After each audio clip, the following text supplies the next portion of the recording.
Hey guys, this is Jamie from Modern Day Fox. Today I'm going to show you an Instant Pot kid-friendly pork carnitas recipe. Start with anywhere from 2.5 to 4 pounds of pork, and you're going to put that in your pot and add 2 tablespoons of minced garlic.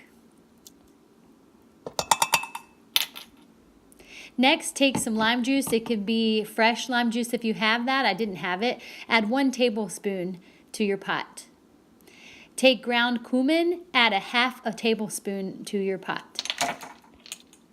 Next, coconut aminos. If you don't have that, you can sub low sodium soy sauce, 1 tablespoon. Next, take some sea salt, and we are going to do 1/2 tablespoon of sea salt.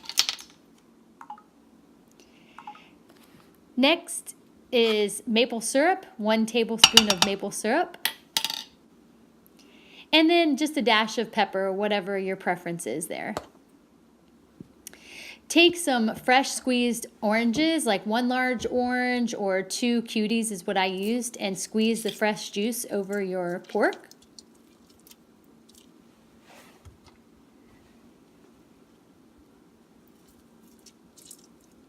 If you don't have fresh, you can certainly use orange juice from the grocery store. And then just spread your seasonings out, kind of rub them into your pork.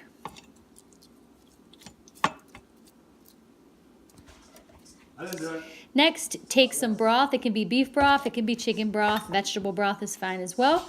And just add about 1/2 cup to the pot, just so it has some broth to come to pressure.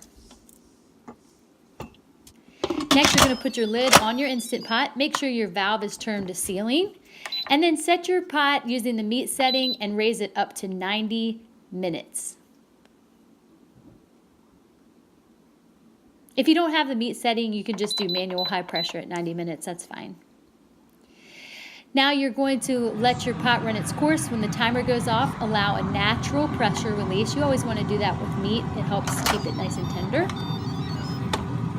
When the steam is released, take the top off, and depending on how much fat your cut of meat has, it may fall apart. I had to cut this meat apart, but it was still very tender. Then transfer it to a baking dish.